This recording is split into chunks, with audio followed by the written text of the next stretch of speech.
네, 재판 진행에 앞서서 법정 촬영과 중계에 관한 결정에 대해서 설명드리겠습니다.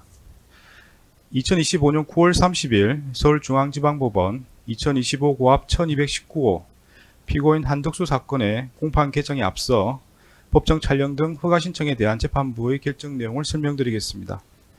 재판부는 사안의 국가적, 사회적 중대성에 비추어 국민의 알 권리를 보장하되 피고인의 사생활 비밀, 생명, 신체 안전 등 개인적인 이익이 부당하게 침해지지 않도록 이 사건에 관하여 사전에 협의된 촬영 인원에 한정하여 공판 개시 전에 한하여 비디오 녹화 및 사진 촬영을 허가하였습니다. 그리고 특별검사는 이 사건에 관하여 윤석열 전 대통령에 의한 내란 외환 행위의 진상규명을 위한 특별검사 임명 등에 관한 법률 제11조 제4항 등에 따라 재판의 중계를 신청하였고, 이에 관하여 이 법원은 오늘 진행되는 제1회 공판기일 절차에 한하여 재판의 중계를 허가하면서 그 방식으로는 방송사가 아닌 법원과 법원의 위탁을 받은 제3자를 통한 촬영 및 중계 방식에 의하도록 하였습니다. 공판 개시를 위한 피고인 호명 후 1분 동안 언론사의 녹화 및 촬영을 허가하겠습니다. 이후 촬영 등의 종료 및 촬영 인원의 퇴정을 지시하면 언론사에서 오신 촬영 관계자들은 녹화 및 촬영을 중단하고 퇴정하여 주시기 바랍니다. 네, 그럼 피고인 한덕수 앞으로 나와서 좌석에 착석하시기 바랍니다.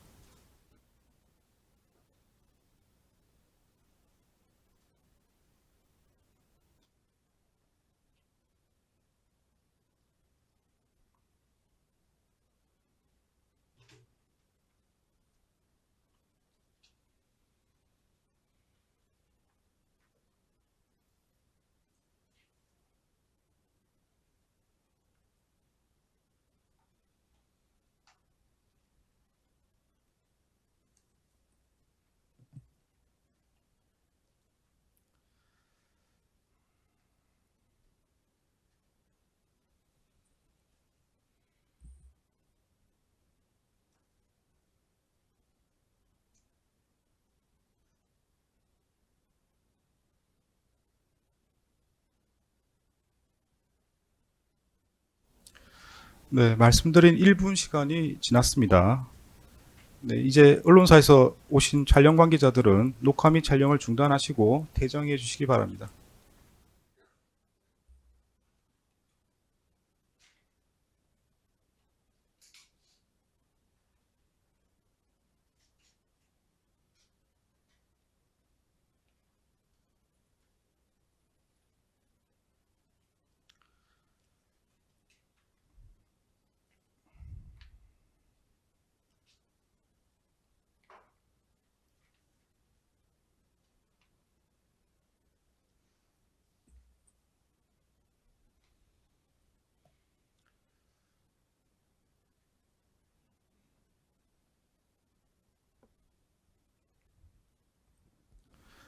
네, 그럼 지금부터 서울중앙지방법원 2025 고합 1219호 피고인 한덕수에 관한 사건을 진행하도록 하겠습니다. 네, 피고인 자리에서 일어나시기 바랍니다.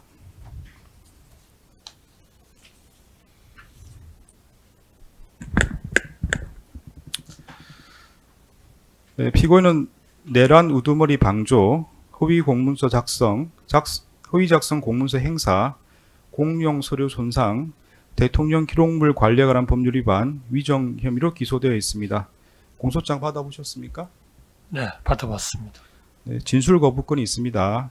그리고 개개의 질문에 대해서도 진술을 거부할 수 있습니다. 그리고 본인에게 유리한 사실을 진술할 수 있습니다. 네, 본인과 관련된 인적 사항에 대해서 확인해 보겠습니다. 피고인 성명이 어떻게 됩니까? 한덕수입니다. 생년월일이 어떻게 됩니까? 1949년 6월 18일 네, 직업이 어떻게 됩니까? 무직입니다. 주거지가 어떻게 됩니까?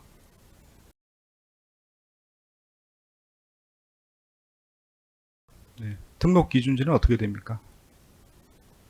공소장에는 맞습니까? 그 부분은 제가 정확히 잘 모르겠습니까? 네, 진술하신 대로 조사에 남기겠습니다. 등록 기준지는 정확히 모르겠다. 네, 주거지 변동이 있으면 법원에 신고하셔야 됩니다. 신고하지 않으면 이에 따른 절차상 불이익이 있을 수 있습니다. 네, 국민참여재판을 신청할 수도 있습니다. 국민참여재판은 일반인들이 재판에 관여해서 사실인정 및 형량 등에 대해서 의견을 제시하는 절차를 말합니다. 그런 국민참여자표를 받기 원하십니까? 원하지 않습니다. 네, 자리에 앉으십시오.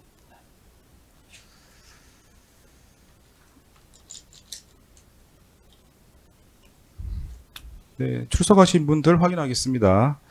특검에서 누가 나오셨나요? 예, 특별검사부 김형수. 차장검사 김정국, 네, 검사 윤기선. 조현일, 최형욱, 박지향 검사 나왔습니다. 네. 변호인은 누가 나오셨습니까? 법무빈 해광의 이완희, 손철, 고배민, 김도엽 변호사 출석했습니다. 네.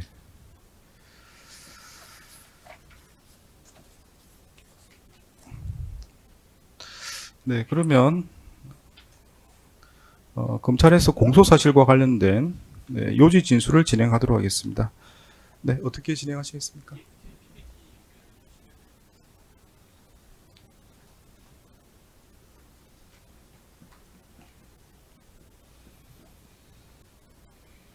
네, 기소요지 진술하시겠습니다.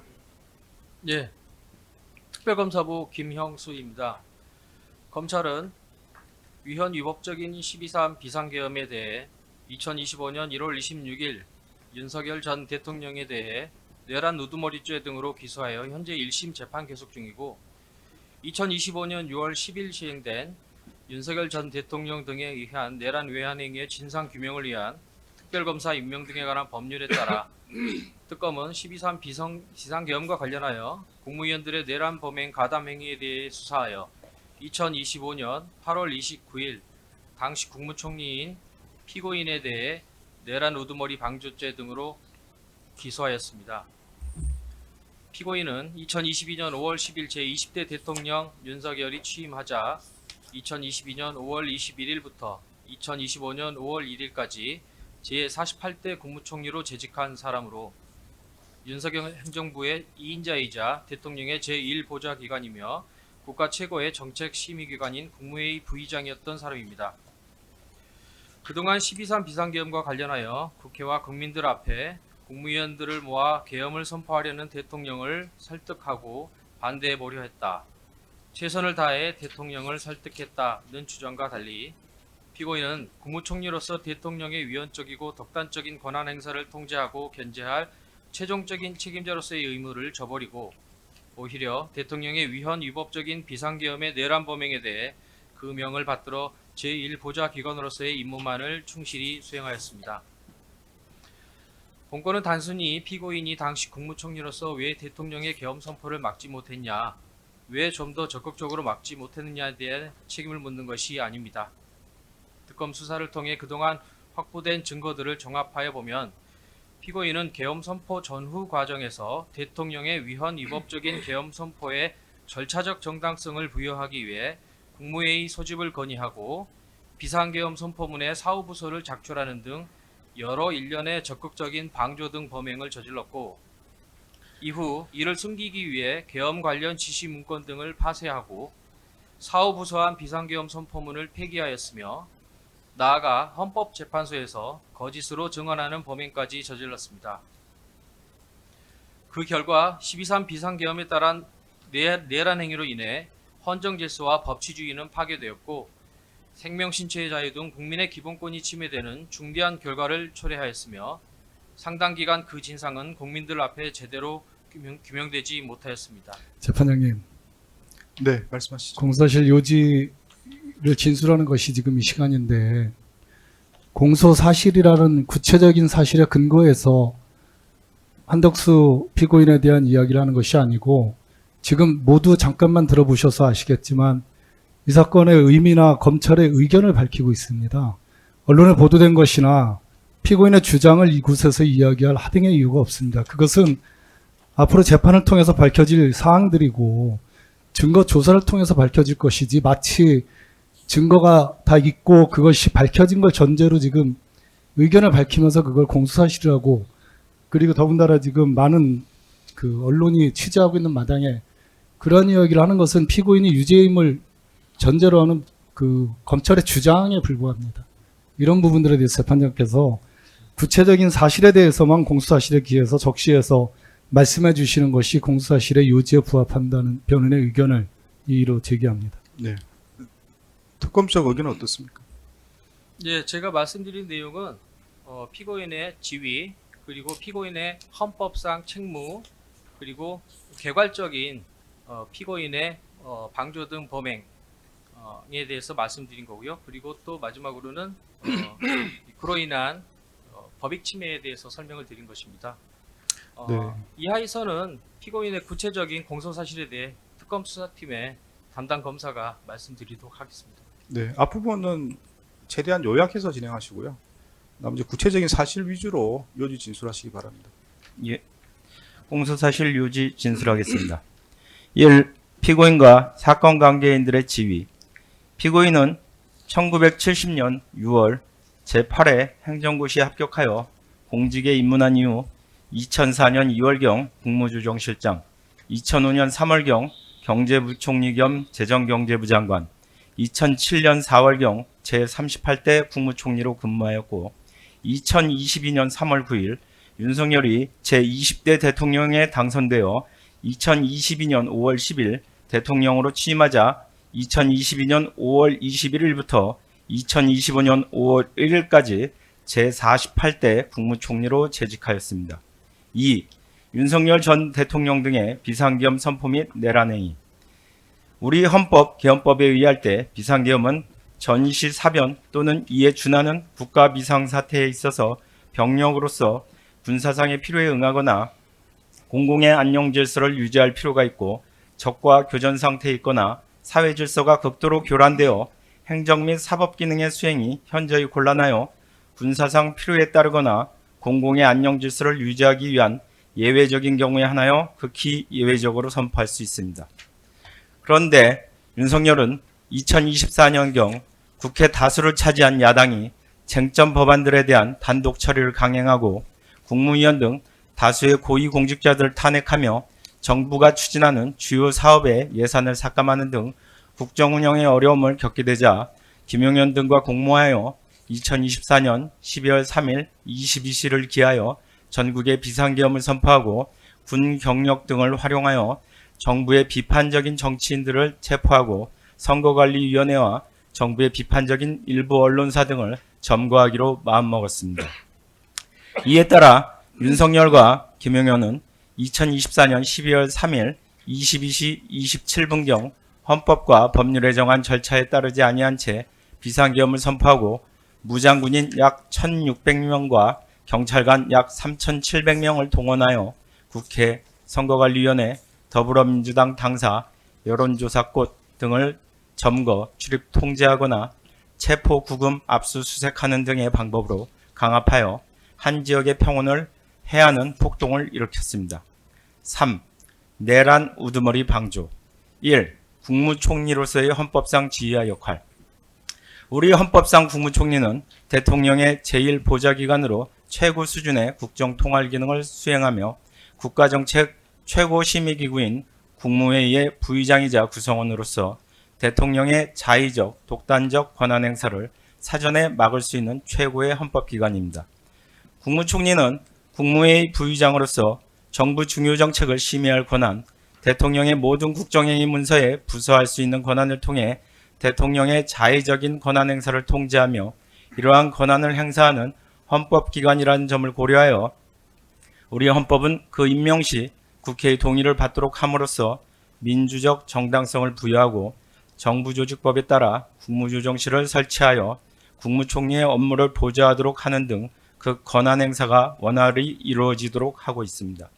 따라서 국무총리는 국민에 대한 봉사자로서 대통령이 위헌 위법한 국정행위를 하여 헌법 질서와 국민의 기본권을 파괴하려고 하는 긴급한 상황에서 이를 견제하며 국무회의 등을 통해 적극적으로 의견을 개진하고 반대 의사를 표명함으로써 국가의 안전과 국민의 기본권을 수호할 책무가 있습니다.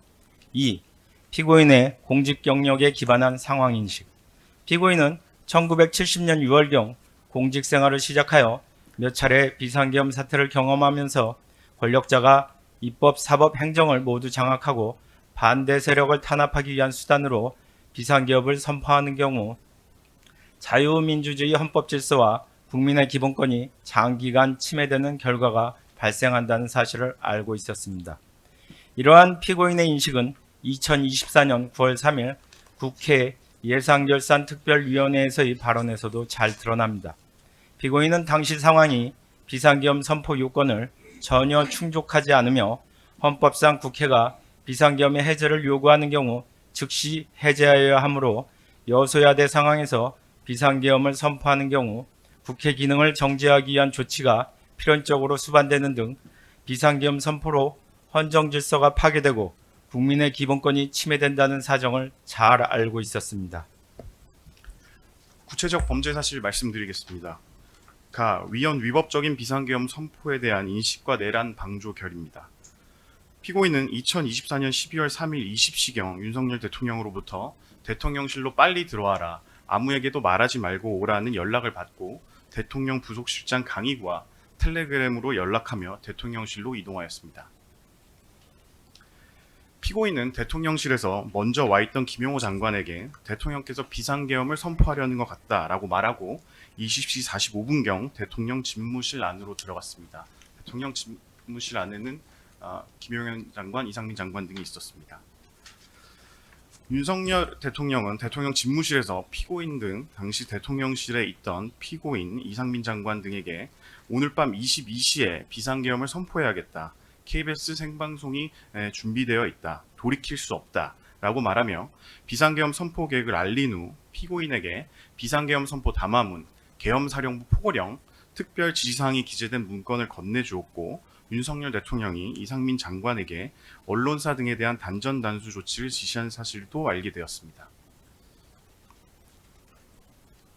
피고인은 이를 통해 위헌적이고 위법한 12.3 비상계엄 선포 계획의 전모를 인지하였고 윤석열 대통령이 비상계엄 선포 시 우리 헌법상 반드시 사전에 거쳐야 하는 국무회의 심의를 생략하려고 한다는 사실도 알게 되었습니다.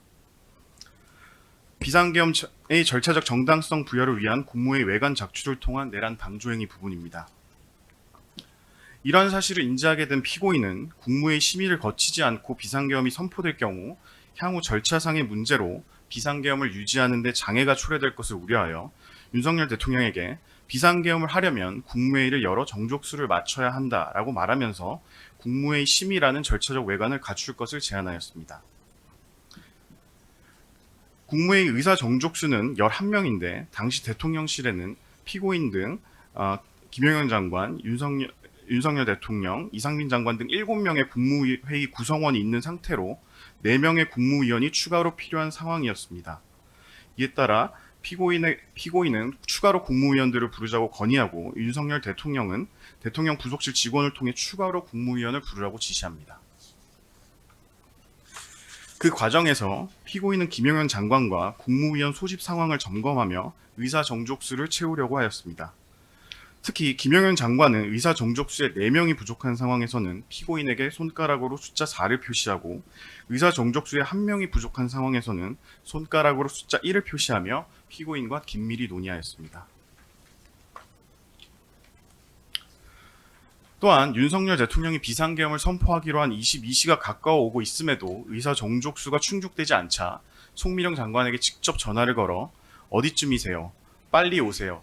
더 빨리 오시면 안 되나요? 라고 말하며 출석을 독촉하기도 하였습니다. 이와 같은 피고인의 건의에 따라 22시 16분경 국무위원 11명이 모이게 되자 윤석열은 참석자들에게 비상계엄 선포문을 나눠주며 아무런 심의나 의결 없이 비상계엄을 선포하겠다고 일방적으로 통보한 후 22시 27분경 비상계엄을 선포하였고 그 과정에서 피고인은 대통령의 독단적이고 자의적인 권한 행사를 견제하기 위해 국무총리에게 부여된 권한을 전혀 행사하지 않았습니다. 비상계엄 선포 이후 피고인은 윤석열 대통령으로부터 내가 당분간 가야 하는 행사를 총리님이 대신 해주셔야겠습니다라는 지시를 받고 이에 수긍하고 참석한 국무위원들을 상대로 대통령실에서 같이 모여서 참석하였다는 의미로 서명을 할 수 있는 거 아니냐라고 말하며 부서하도록 설득하는 등 국무회의 심의라는 외관을 갖추어 주도록 함으로써 내란 행위를 방조하였습니다. 다음은 주요 기관 동세 계획 및 언론사 단전 단수 조치 관련 지시의 이행 방안 논의 등 내란 방조 행위 부분입니다. 비상계엄 선포 이후 윤석열 대통령은 최상국 장관에게 국가 비상입법 기구 관련 예산을 편성할 것, 국회 관련 자금을 차단할 것 등의 지시를 하였고, 이상민 장관에게는 다시 한번 단전 단수 조치와 관련된 지시사항을 강조하였는데, 피고인은 현장에서 이를 직접 목격하고 인지하였습니다. 나아가 피고인은 위 이상민 장관과 대통령실에서 약 16분간 단전 단수 조치 관련 지시사항의 이행 방안 등 윤석열 대통령의 비상계엄 선포에 따른 지시사항에 관해 논의하였습니다. 피고인과 위와 같은 논의를 거친 이상민 장관은 소방청장 허석권에게 전화하여 24시경 경찰청으로부터 요청이 오면 해당 언론사에 대한 단전 단수 조치를 취하라고 말하는 등 경찰청장과 소방청장에게 전화하여 관련 조치를 지시하고 점검하였습니다. 다음은 비상계엄 선포 후 절차적 요건 구비 시도 등 내란 방조 행위 부분입니다. 2024년 12월 3일 23시 05분경 대통령실에서 나온 피고인은 정부 서울청사로 이동하면서 당시 여당 대표인 추경호 대표에게 전화하여 추 대표 걱정하지 말라라고 말하였고, 그리고 2024년 12월 4일 01시경 정부 서울청사로 이동해서 정부 서울청사에 있는 국무조정실 직원에게 비상계엄 선포가 국회에 통고가 되었냐 등을 물으며 후속 조치와 관련한 절차적 요건을 보완하려고 하기도 하였습니다. 다음은 계엄 해제 국무회의 심의 지연 등을 통한 내란 방조행입니다. 한편 2024년 12월 4일 01시 2분경 국회에서 계엄 해제 요구 결의안이 가결되었습니다. 그럼에도 윤석열 대통령은 군대와 경찰을 동원하여 국회를 봉쇄하고 비상계엄을 계속 유지할 수도 있다는 생각에 국무조정실장 방기선으로부터 해제 국무회의를 해야 하는 것 아니냐, 지금 해결할 수 있는 사람은 총리님 밖에 없다는 건의를 받았습니다. 그럼에도 피고인은 조금 한번 기다려보자 라고 말하면서 위 건의를 묵살하고 비상계엄 해제를 위한 조치를 지원하였습니다. 그리고 피고인은 국회가 비상계엄 해제 요구안을 의결하였으면 국무회의 운영을 담당하고 있는 국무조정실을 통해 지체 없이 국무회의를 소집하였어야 하고, 국무조정실장으로부터 비상계엄 해제를 위한 국무회의 소집을 건의받은 상황에서도 이를 지연시켜 위법한 내란 상태가 지속되도록 하고, 대통령 비서실장 정진석의 연락을 받고서야 해제 국무회의를 위해 대통령실로 이동하였습니다. 결국 피고인은 계엄 선포 전에는 국무회의 외관 작출을 건의하였고, 송민영 장관의 출석을 직접 독촉하였으며 계엄에 동조하는 의사를 표시하였고, 계엄 선포 이후에는 윤석열 대통령의 지시사항을 수용하고 국무위원들에게 부서하도록 설득하였으며, 이상민 장관과 단전 단수 조치에 관해 협의하고 여당 원내대표와 통화하며 비상계엄이 유지될 것이라는 신뢰를 부여하였고, 국회 통고 절차 등을 보완하려고 하였으며, 국회 계엄 해제 요구 결의 이후에는 비상계엄 해제를 위한 국무회의 소집 건의를 묵살하고 비상계엄 해제를 지연시켰습니다. 이어서 허위공문서 작성, 허위작성 공문서 행사, 대통령 기록물 관리에 관한 법률 위반, 공영서류 손상에 대해 말씀드리겠습니다. 1. 비상계엄 선포 문서 사후 작출 관련 허위공문서 작성 및 동행사. 비상계엄 해제 이후 언론에서 윤석열 대통령의 비상계엄 선포 행위가 실체적 절차적 요건을 갖추지 못한 것으로 위법한 행위에 해당하고 대통령 탄핵 사유에 해당한다는 문제가 지속적으로 제기되었습니다. 이 피고인은 윤석열 대통령, 강희구 부속실장, 김영현 장관과 순차 공모하여 비상계엄이 해제된 뒤인 2024년 12월 6일경, 사실은 2014년 12월 3일자 비상계엄 선포가 헌법 제82조에 따라 국무총리와 관계 국무위원이 부서한 문서로 이루어지지 아니하였음에도 마치 국무총리인 피고인과 국방부 장관 김용현이 사전에 부서하고 대통령이 서명한 문서에 따라 선포된 것처럼 비상계엄 선포문이라는 제목의 문서를 허위로 작성하고 이를 부속실에 보관함으로써 행사하였습니다. 2. 비상계엄 선포문 등 폐기 관련 대통령 기록물 관리에 관한 법률 위반, 공영서류 손상입니다. 그런데 이후 김용현 장관이 검찰에 긴급 체포되는 등 12.3 비상계엄 관련 수사가 본격적으로 진행되자 피고인은 사후에 비상계엄 선포 관련 문서를 작성한 것이 알려지는 경우 오히려 문제가 될 것을 우려하여 2024년 12월 8일경 강의구 부속실장에게 연락하여 이 문서 작성은 없었던 것으로 하자고 말하며 이를 파쇄할 것을 제안하고, 강의구 부속실장은 피고인의 위 제안을 윤석열 대통령에게 전달한 후 대통령의 승인을 얻어 대통령이 서명하고 국무총리인 피고인과 국방부 장관이 서명한 대통령 기록물이자 공영서류를 임의로 파쇄하였습니다. 다음으로 위증 범죄입니다. 또한 피고인은 2025년 2월 20일경 대통령 윤석열 탄핵 심판 절차의 증인으로 출석하여 12.3 비상계엄의 실체를 밝히는 데 있어 중요한 사실관계인 12월 3일 대통령실에서 피고인이 대통령으로부터 비상계엄 관련 문건을 받았는지 여부와 이상민 장관이 비상계엄 관련 문건을 받았는지 여부에 관하여 허위로 증언하여 위증하였습니다. 결론입니다. 이에 특별검사는 위와 같은 일련의 헌법 파괴 및 형사사법체계 부정행위에 대해 피고인을 내란 우두머리 방조, 허위공문서 작성 및 허위 작성 공문서 행사, 대통령 기록물 관리에 관한 법률 위반, 공영서류 손상, 위증죄로 공소 제기하였습니다. 이상입니다.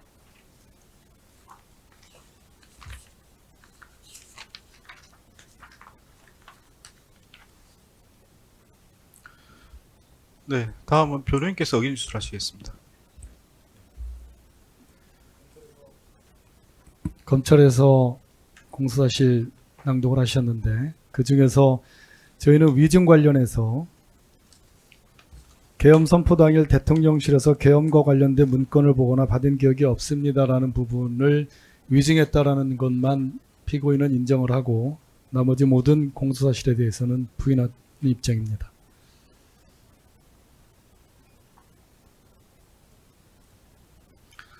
네, 부인하는 부분 관해서 좀 더 구체적인 부인 사유를 말씀할 수 있겠습니까? 구체적인 것은 저희가 추후에 변호인 의견서를 통해서 말씀을 올리겠습니다만은 이 사건 계엄 선포 전과 계엄 선포 중 그리고 계엄 선포 후에 요건을 갖추기 위한 여러 가지 그 구체적인 사실들을 들어서 검찰에서 내란 우두머리 방조로 기소를 하셨는데 저희는 그러한 구체적인 사정이 없거나 아니면 그 피고인이 그러한 의도가 아니었다라는 것을 구체적으로 좀 반박하며 저희들의 부인하는 의도를 밝히도록 하겠습니다. 그리고 허위 공문서 작성, 그리고 허위 작성 공문서 행사, 대통령 기록물 관리, 대통령 기록물인 비상계엄 선포문 등을 폐기했다는 것으로 인한 대통령 기록물 관리에 관한 위반, 공영서류 손상 모두에 대해서는 법리적으로 그러한 것이 성립하지 않거나 또는 그러한 행위를 강의구와의 관계에서 그러한 지금 기소사실과 다른 어떤 저희들의 행위가 있다라는 점을 말씀을 올리고, 위증에 대해서는 피고인이 그러한 기억이 없었기 때문에 그러한 문건을 받은 사실이 없거나 보지 못했다고 진술한 것이어서 위증에 대한 고의가 없다라는 취지의 저희들의 의견입니다. 위증도 고의를 부인하신 입장이신가요? 그 부분은 이제 조금 더 저희가 아직 기록을 네. 저희가 증거 기록을 확보한 것이 39건인데 네. 그것을 다 검토하기에는 조금 시간적인 한계가 있어서 그것을 보고 좀 더 구체적으로 추후에 밝히도록 하겠습니다.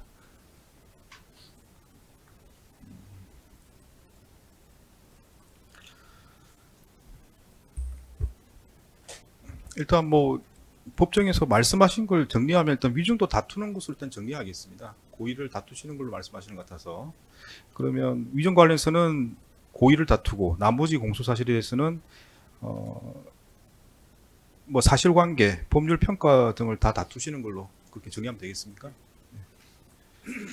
네, 구체적인 의견은 언제쯤 제출하실 수 있습니까?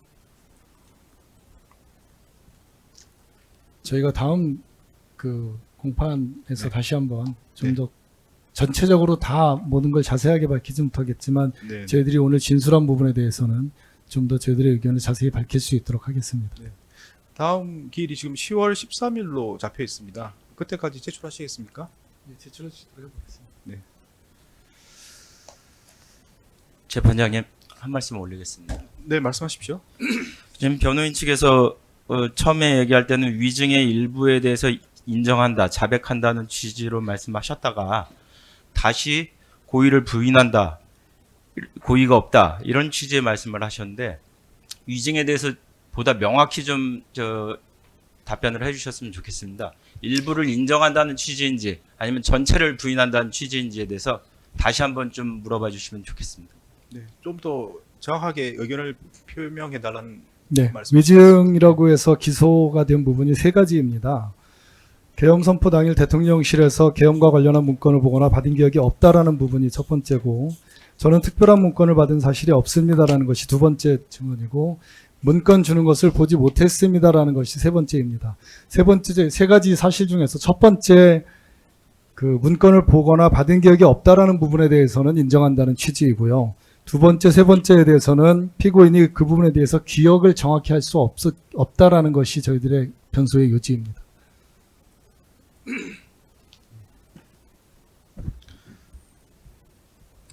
네, 뭐 질문하신 부분은 그렇게 정리하면 되겠습니까? 예.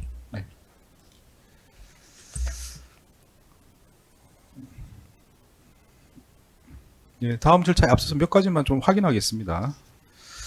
네, 이 사건은 저희가 준비 절차를 진행했고 그 과정에서 몇 가지 말씀드린 바가 있는데 오늘 첫 공판길이기 때문에 일부 중복되더라도 같이 말씀을 드리겠습니다. 네, 피고인에 대한 여러 가지 기소 사실 중에 제일 중요한 게 내란 우두머리 방조와 관련된 부분입니다. 네, 방조범은 이제 정범의 존재를 전제로 하는 것이고 이제 우리가 말하는 이제 종속성이라고 하는데 정범의 존재를 전제로 합니다. 그래서 이 부분에 대해서 이제 검찰에서 주장 입증을 하셔야 될 것 같은데 이에 대해서는 어떻게 준비하고 계획하고 계신지 간략하게 좀 말씀해 주시겠습니까? 지금 저희 증거 기록에는 일단 그 정범과 관련된 증거가 당연히 포함이 되어 있습니다. 그런데 지금 그 정범에 대한 재판이 진행 중이고 재판부께서 저번에 말씀하신 대로 신속한 재판을 위해서 중복된 증인 신청 가급적 피하자고 말씀을 하셔서 지금 그 정범 재판 상황을 보아가면서 그 정범 재판에서 이루어지는 증인 신문 조서나 관련 자료 등을 통해서 입증을 하는 방법으로 입증할 계획입니다. 네, 혹시 뭐 변호인께서 뭐 하실 말씀 있으신가요? 특별한 건 없습니다. 네, 몇 가지 더 특검 쪽에 뭐 확인해 보겠습니다. 뭐 모두 진술 과정에서 뭐 사실상 확인이 되긴 하는데 좀 정리해야 될 부분인 것 같습니다. 지금 이제 방조 행위는 뭐 사안에 따라서는 뭐 자기에 의할 수도 있고 부자기에 의할 수도 있습니다. 이 사건과 관련해서 내란 우두머리 방조라고 돼 있는데요. 이 방조 행위는 부자기에 의한 방조하고 자기에 의한 방조 어느 부분에 해당됩니까? 예, 본건의 경우는 자기에 의한 방조와 부자기에 의한 방조가 혼재되어 있다고 보시면 될 것 같습니다. 구체적인 예를 좀 말씀해 주시겠습니까? 예를 들어서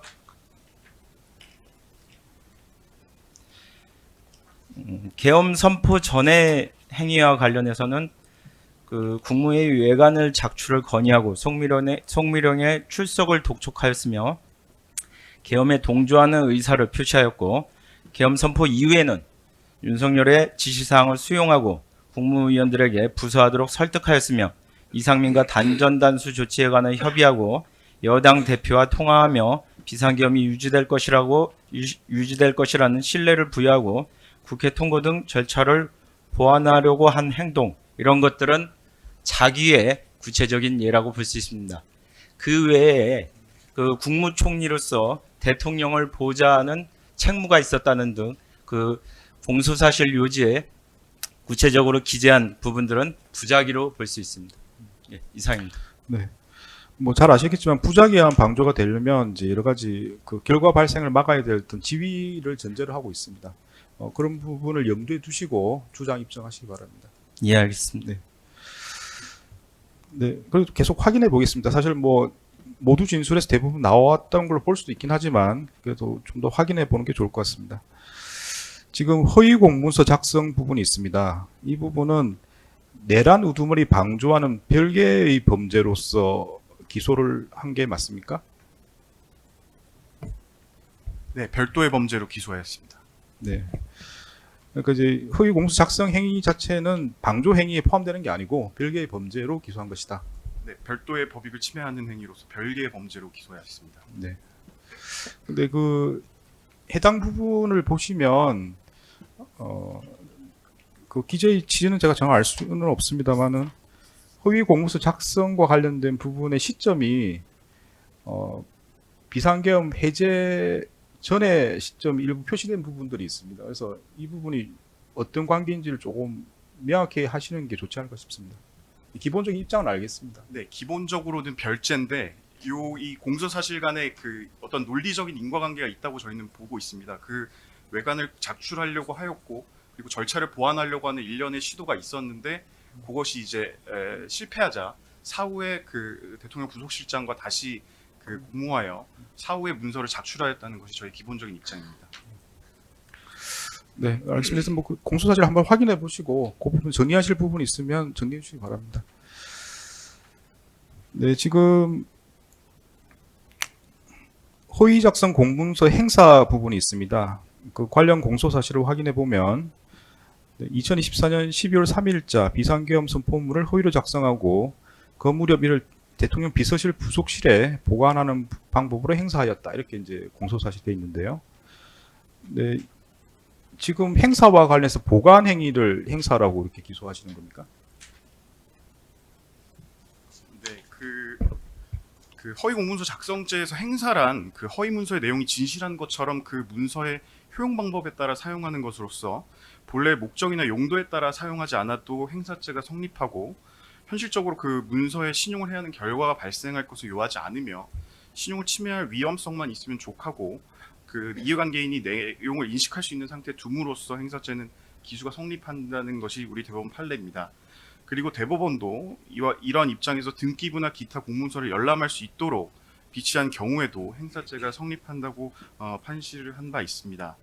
아직 증거조사 전으로 뭐 관련 증거나 진술을 공개하기는 어렵지만 그 대통령 비서실 부속실장으로서 대통령이 결재한 문서를 보관 관리해야 하는 부속실장이 이 사건 문서를 공적인 장소인 대통령실에 그 보관한 행위는 그 문서의 신용을 침해할 위험성이 발생한 것이고 언제든지 사용할 수 있는 상태에 둔 것이기 때문에 허위 공문서 작성죄의 행사에 해당한다는 것이 특검 측 입장입니다.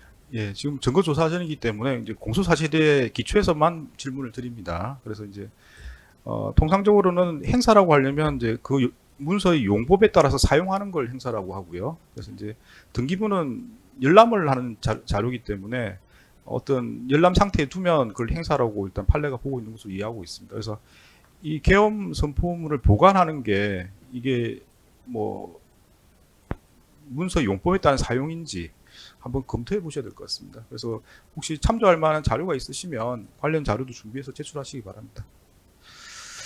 네, 마지막으로 한 가지만 더 확인하겠습니다. 지금 내란 우두머리 내란 행위와 관련해서 이제 여러 가지 사건들이 진행 중인 걸로 알고 있습니다. 근데 지금 이 사건도 결국은 이제 내란과 관련된 방조 행위로 볼 수 있고요. 결국 이제 공범의 범위를 어떻게 볼 것인지를 좀 볼 필요가 있습니다. 기존 대법원 판례 등에 비춰보면 이제 그 공범의 범위에 따라서 법정에서 사용할 수 있는 서류의 범위가 달라질 수가 있습니다. 그래서 이제 내란 행위와 관련해서 어디까지 공범으로 보고 주장 입증하실지 그 부분을 좀 확인해 보시고 입장을 좀 명확히 해주셔야 될 것 같습니다. 혹시 뭐 의견 있으신가요? 네, 지금 뭐 말씀하실 내용이 있으십니까? 지금 말씀하신 그 내란 범위와 관련해서는 그 어느 범위까지 내부자로 볼 것인지 외부자로 볼 것인지 그 부분을 지금 재판장님께서 말씀하시는 것도 연관되어 있다고 보기 때문에 그 부분에 대해서는 차후 의견서를 통해서 좀 더 정치하게 의견을 말씀드리겠습니다. 이상입니다. 네, 알겠습니다.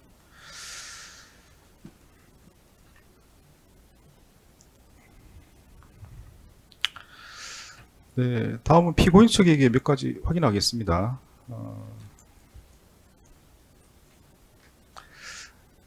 근데 지금 질문 사항은 이제 기록을 다 확인 안 하신 걸로 보여서 뭐 답변이 곤란하실 수도 있습니다. 그럼 뭐 상황을 말씀하시면 되고요. 네, 먼저 변호인께 여쭤봅니다. 이 사건 이제 방조 행위로 지금 기소가 되어 있는데요.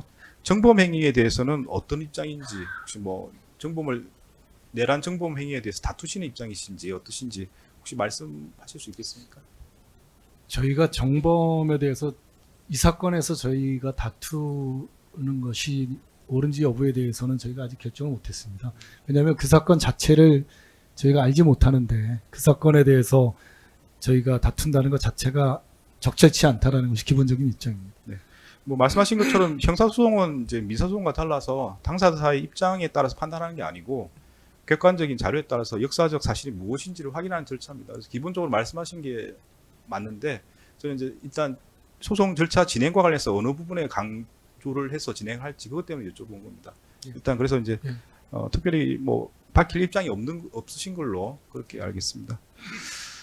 네, 다음은 피고인에게 물어보겠습니다. 근데 피고인과 관련해서는 피고인은 진술 거부권이 있기 때문에 뭐 본인에게 뭐 상황에 따라서는 진술 안 하셔도 상관없습니다. 법에서 보장된 권리입니다.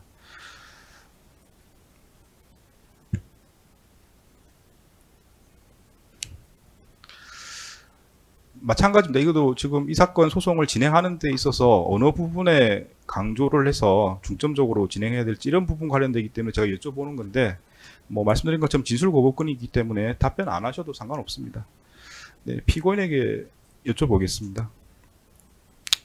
네, 2024년 이제 12월 3일 날 비상계엄이 있었습니다. 네, 그냥 12.3 비상계엄이라고 이렇게 말씀을 드리면 피고인은 12.3 비상계엄과 관련해서 그 계엄 행위가 위헌이라고 생각하십니까? 아니면 합헌이라고 생각하십니까? 네, 곤란하시면 답변 안 하셔도 됩니다. 네, 그 부분에 대해서는 그 변호사님을 통해서 말씀을 드리도록 하겠습니다. 그러나 제가 40년 가까운 그 공무원 생활을 하면서 결국 시장 경제 그리고 국제적인 이런 신인도 이런 것들을 통해서 우리나라가 발전되어야 한다 하는 그러한 신념을 가져왔던 사람입니다. 그런 차원에서 보면 계엄이라는 것은 국가를 발전시키기 위한 그러한 차원에서 봤을 때에는 그렇게 받아들이기 어려운 그러한 그 상황이다. 그렇게 말씀드리겠습니다. 변호사님으로 하여금 모든 것을 하도록 하고 저는 뭐 특별한 의견 제시는 하지 않는 것으로 하겠습니다. 네, 알겠습니다. 뭐 추가적으로 하실 말씀 있으시면 변호인과 상의하셔가지고 서면으로 내시기 바랍니다. 네.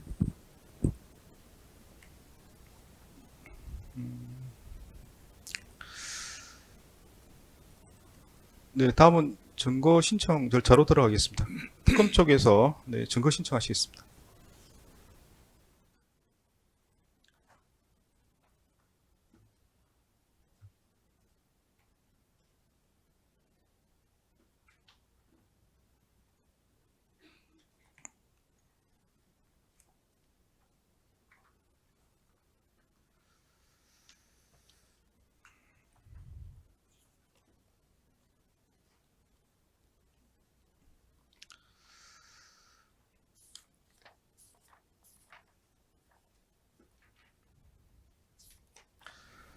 네, 증거 목록에 따라서 신청하시는 거죠.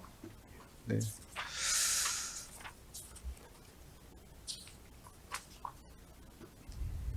네, 어떻습니까? 변호인께서 의견 진술하실 수 있으신가요? 저희들이 아까 말씀 올린 것처럼 지금 기록을 저희도 검토하고 있어서 이 기록을 검토한 이후에 증거 의견을 밝히도록 하겠습니다. 그 다음 기일 전까지 가능하시겠습니까? 가능하도록 맞춰보도록 하겠습니다. 네, 그러면 그 신청한 증거에 대한 변호인 의견은 다음 기일에 이제 진행하도록 하겠습니다. 다만 이제 저희가 준비 절차에도 말씀을 드린 바가 있는데 이 사건은 이제 특별법에 따라서 신속하게 진행하도록 되어 있습니다. 그래서 그런 점을 고려하지 않을 수가 없습니다. 그래서 다만 이제 피고인의 방어권 문제도 있기 때문에 그 해결 방법으로 각 기일마다 진행할 부분을 특정해서 변호인 측에서 준비할 수 있도록 그렇게 기회를 드리려고 할 예정입니다. 그래서 오늘 원래 진행하려고 했던 CCTV 조사와 관련해서 네, 먼저 좀 말씀을 드리겠습니다.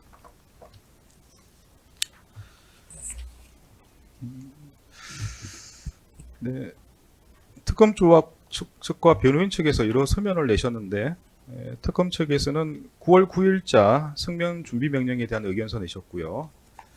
9월 26일자도 마찬가지로 성명 준비 명령에 대한 의견서, 그리고 오늘 날짜로 제1회 공판기일 진행에 대한 의견서를 제출한 바가 있습니다. 네, 관련해서 필요한 내용은 진술해 주시겠습니까? 9월 9일자 성명준비명령 의견서에서는 그 심리 순서와 관련돼서 그 공소사실 기재된 순서대로 어떤 논리적 흐름이나 그 사실관계 파악을 위해서 공소사실 순서대로 심리를 희망한다는 의견을 밝혔고 열람 등사 정도에 대해서 말씀을 드렸습니다. 그리고 그 이후 성명준비명령 9월 26일자 의견서 관련해서는 1회 공판기일에 당초 그 CCTV 증거조사 그리고 추후 그 증인신문 신청 내역에 대해서 말씀을 드렸습니다. 네, 오늘자로 제출하신 의견서는 어떻습니까? 그 당초 오늘 그 CCTV에 대한 증거 조사를 진행하기를 희망했습니다. 이게 저희가 사실 아직 그 피고인 측에서 증거 의견이 밝혀지지 않은 상황에서 그 중요한 증거이고, 그리고 먼저 할 수 있는 증거 방법의 하나가 CCTV 증거 조사라서 그 증거 조사 CCTV부터 증거 조사를 하기로 희망한다고 말씀을 드렸었는데, 지금 이 CCTV 관련해서 이 문제가 CCTV가 지금 그 촬영 장소가 그 군사상 상급 비밀 지역으로 이 비밀로 분류되어 있는 상태입니다. 그래서 국민적 관심 사항이 높은 이 재판에 있어서 그 증거 조사를 하게 되면 재판 비공개나 이런 문제가 있어서 저희가 이 문제를 조금 해결하려고 지금 그 절차 진행 중에 있습니다.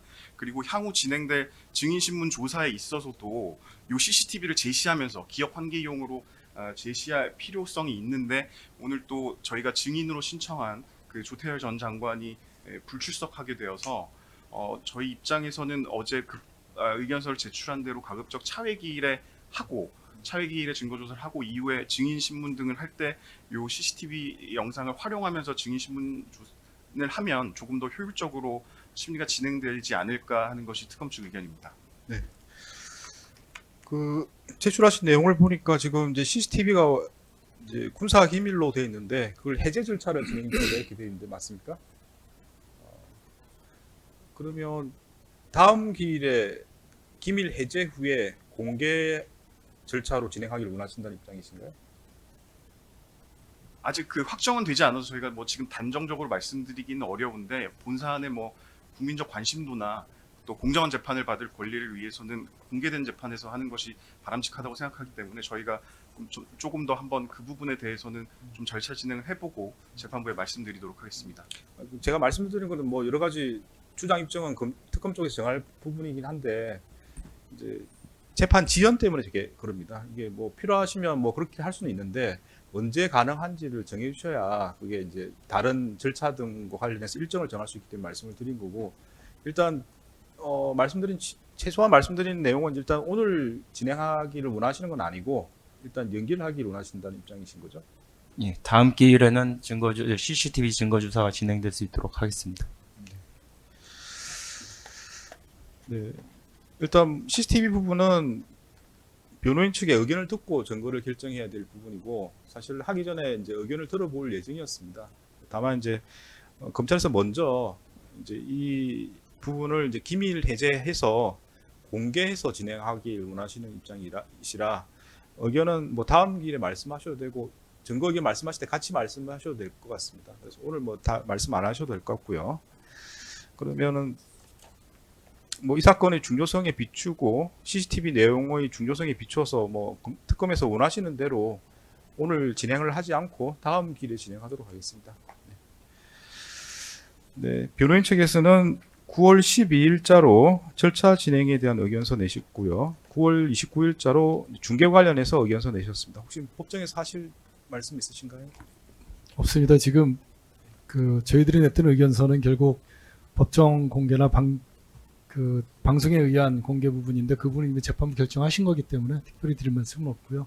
CCTV 부분에 대해서도 추후에 뭐 의견이 있으면 밝히겠습니다만은 아까 검사님 말씀하시기를 국민적 관심이 높아서 이 사건 CCTV를 비밀인가 해제를 해서 법정에서 공개된 재판에서 현출하시겠다고 말씀하시는데 저희가 이 사건 형사 재판부터 관여를 했기 때문에 조사 과정은 전해 들은 이야기이기는 합니다만은 조사 과정에서 CCTV를 피고인 본인 내지는 변호인조차도 제대로 보지를 못한 상태에서 그것이 국가 3급 비밀이라는 이유만으로 피고인도 제대로 보지 못한 상태에서 조사를 받았는데 그것을 법정에서 이제는 국민적 관심이 있으니까 이것을 공개해서 하신다고 말씀을 하시니 재판은 어디까지나 공정하게 공개된 재판하는 것이 원칙이긴 하지만 그러한 식으로 저희가 우려했던 바대로 이것을 다분히 어떤 국민적 관심이라는 이름으로 여론 재판화하려는 것이 아닌가라는 우려가 있다는 점을 말씀을 올립니다.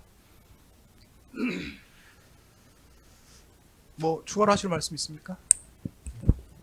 그 조사 과정에서는 피고인에게 충분히 제시를 해서 기억 환기를 할 수 있는 기회를 드렸고 지금 저희가 이렇게 해제하려고 하는 측면은 한편으로는 또 피고인 방어권 보장도 고려를 한 것이기 때문에 그런 점이 있다는 점도 말씀드리겠습니다.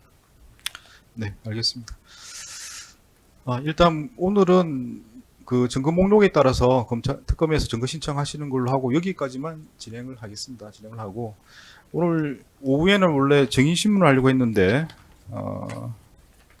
어제 날짜로 불출석 사유서가 제출되어 있습니다. 사유서 내용을 간략하게 말씀을 드리면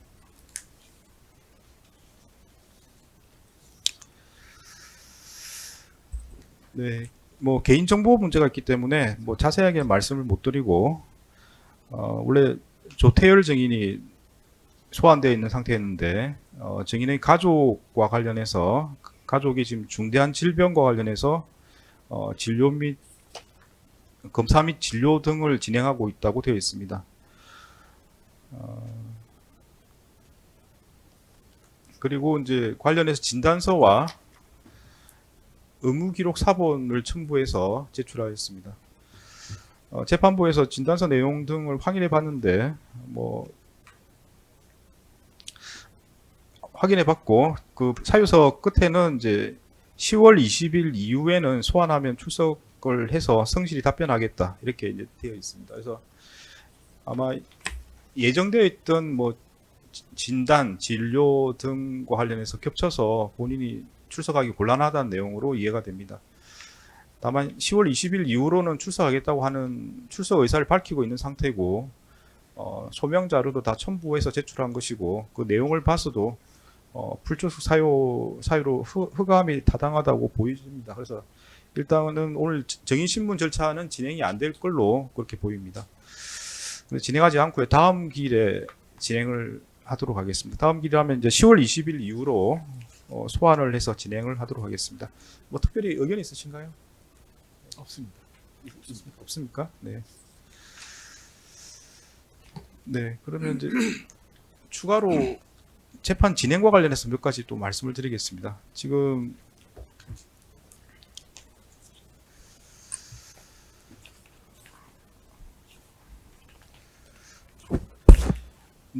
제가 특검 쪽에 여러 가지 이제 구체적인 증거 조사 등에 대해서 밝혀달라고 이제 여러 차례 말씀을 드렸는데 일단 이제 관련 법에 따른 기한을 지키기 위해서도 있지만 이제 변호인 측에서도 방어권 행사를 위해서는 구체적으로 특정해 주셔야 그 부분에 한정해서라도 이제 기록을 검토해서 준비하실 수 있을 것 같아서 이제 말씀을 드렸습니다. 그에 따라서 이제 여러 가지 자료를 제출하셨고요. 9월 26일자 의견서에 이제 여러 가지 수정 조사라든지 증인 신문에 대한 내용이 나와 있습니다.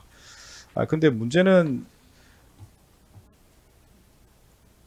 이제 증인 신청한 내용을 보면은 지금 저희가 예정하고 있는 기일에서 이걸 기한 내에 다 할 수 있을 것인지 좀 검토를 해보셔야 될 것 같습니다. 그래서 기한을 지키기 위해서는 이제 뭐 재판을 더 하거나 아니면 정인신문이나 증거조사를 핵심 부분에 한해서 하거나 뭐 이렇게 여러 가지 방안을 강구를 해야 될 것 같고요. 그래서 지금 특히 특검 쪽에서 이 내용을 한번 검토해 보시고 이게 기일 안에 가능한지, 근데 고려해야 될 부분은 이제 주신문 말고도 반대신문도 해야 되고요. 이제 변호인 측에서도 이제 여러 가지 증거 신청을 하실 수 있는 상황이기 때문에 그걸 고려해서 이제 기일을 저희가 확보를 해야 되는 상황입니다. 그래서 이제 뭐 추가 재판이 필요한 건지 아니면 일부 증거 신청을 좀 핵심 부분에 한정할 것인지 이 부분을 좀 더 고민하셔야 될 것 같고, 특히 오늘처럼 이렇게 증인이 안 나와버리면 이제 공전이 되는 상황이 될 수가 있습니다. 그러니까 이런 것까지 고려해서 이제 증인을 좀 빡빡하더라도 이제 여러 명을 신청하시든지 이렇게 하는 방법들을 좀 고려해 보셔야 될 것 같습니다. 그래서 한번 그 부분도 한번 고려해 보시고 기존대로 유지하실 거면 뭐 재판을 길이 더 필요하다든지 좀 의견을 좀 제시해 주셔야 될 것 같습니다. 그래서 아마 이제 이 신청하신 증인들도 아마 좀 많이 추려서 하신 걸로 제가 이해가 됩니다. 그런 입장이면 재판기를 더 진행을 해야 되지 않을까 싶습니다. 그래서 일단 저희도 검토 중인데 한번 자료를 한번 확인해 보시고 구체적인 의견을 좀 더 해주시면 맞춰서 재판을 진행하도록 하겠습니다. 그리고 그 변호인 측에서 신청하실 여러 가지 증거들이 있을 수도 있습니다. 그 부분도 좀 미리 말씀해 주시면 일정을 잡는 데 도움이 될 것 같습니다. 그리고 재판 진행 관련해서 이제 여러 가지 필요하신 부분이 있으면 언제든지 말씀하시고 절차적으로 뭐 이해하실 부분이 있으면 바로바로 말씀해 주시면 그 부분 제가 들어보고 반영할 부분이 있으면 반영해 드리도록 하겠습니다. 혹시 뭐 한 가지만 네, 말씀을 드리면 말씀하시죠. 네. 그 기일을 지금 매주 월요일로 해서 하루 종일 잡아 주셨는데 저희 변호인 입장에서도 다른 뭐 이 사건이 당연히 중요하게 생각을 하시지만 다른 중요한 사건들도 월요일 기일을 잡아서 뭐 한 달에 한 번씩 그 기일을 한 넉 달을 잡아놓은 사건들도 있습니다. 그래서 그 기일이 재판장님 잡아주시는 10월 달에 한 번, 11월 달에 한 번 오후 2시에 증인신문 기일이 중복되는 기일이 있어서 그런 부분들은 그 기일 정도의 오후 정도는 좀 조정을 해주시는 게 어떨까 하는 것이 저희들의 말씀을 드립니다.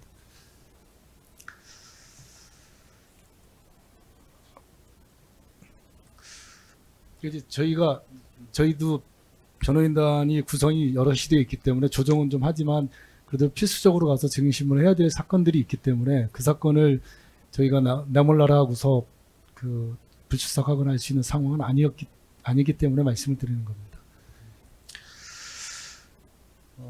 뭐 그 부분은 이제 반영할 수 있으면 제가 반영하고 싶지만은 사실은 상황은 전부 반대 상황입니다. 지금은 기존 기일뿐만 아니라 추가 기일을 잡아야 될 수도 있는 상황인 것 같습니다. 그래서 이제 그 추가 기일을 잡으시더라도 네. 예를 들면 이제 10월 20일 오후 2시 같은 경우가 저희가 하루 종일 증인신문 기일이 잡혀 있는데 그 10월 20일 오후 2시 이후부터의 재판만 빼주시고 그것을 다음번 기일을 더 잡는 데 쓰시는 거에 대해서는 이의는 없습니다.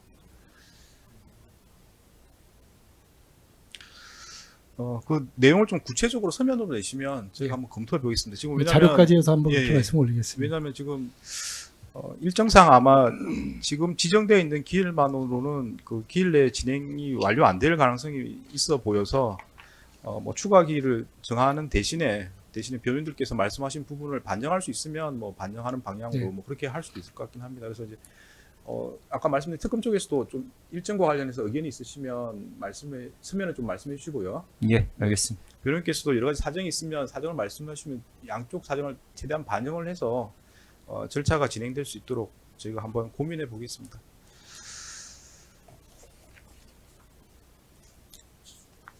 네, 말씀을 하신 것처럼 CCTV와 증인신문은 오늘 진행이 안 될 것으로 보입니다. 그래서 더 진행할 내용이 없을 걸로 보이고요.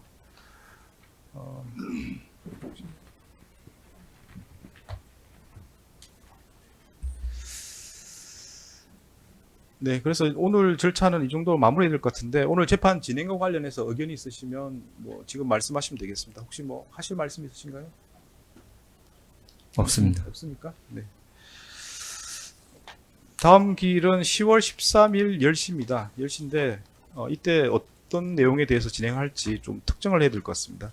말씀드린 것처럼 이제 증인을 한 명만 하다 보니까 오늘 같은 상황이 벌어져서 여러 증인을 같이 지정해 게 적절하지 않을까 생각이 듭니다. 네, 다음 기일 진행과 관련해서 좀 구체적으로 정해 주시죠. 특검성 어떻습니까?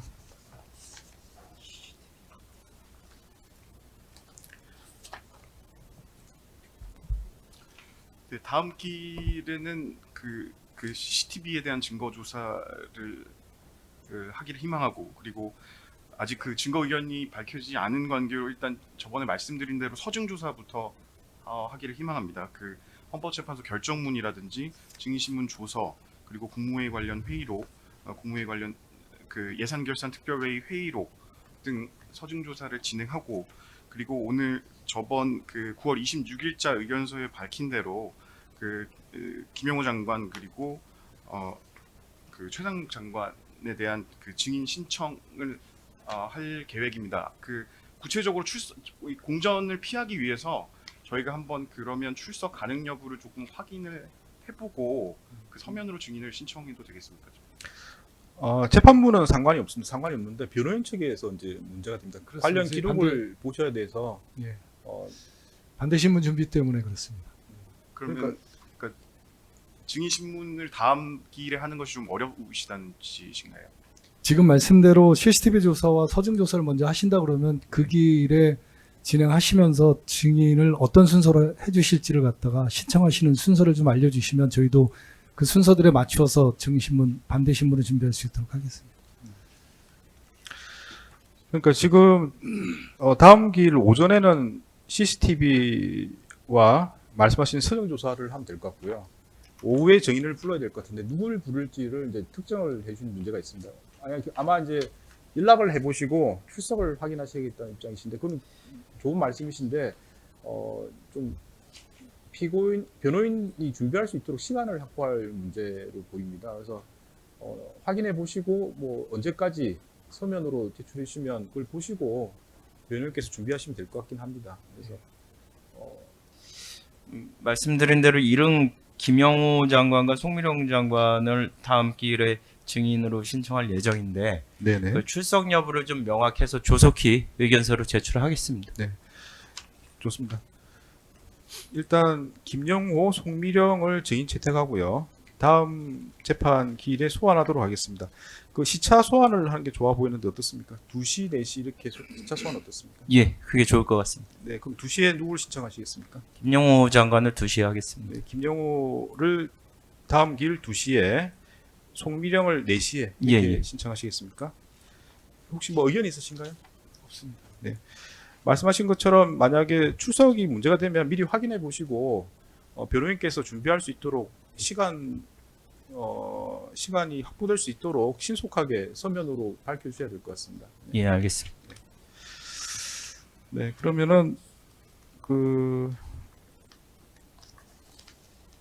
10월 13일 오전에는 CCTV 조사와 방금 말씀하신 서정 조사를 진행하고요. 오후 2시, 4시는 각 증인 한 명씩을 불러서 증인 신문을 진행하겠습니다.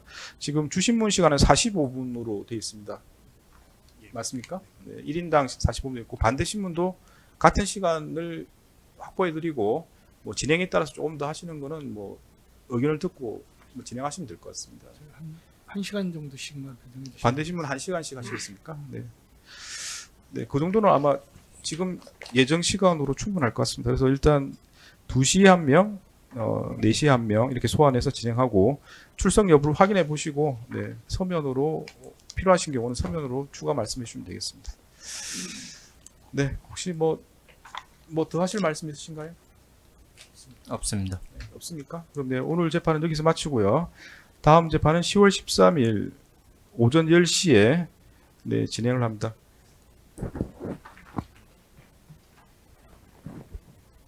네, 법정은 변경됩니다. 이 법정이 아니고 동관 358호 법정입니다. 네, 법정은 동관 358호 법정에서 10월 13일 오전 10시에 진행하도록 하겠습니다.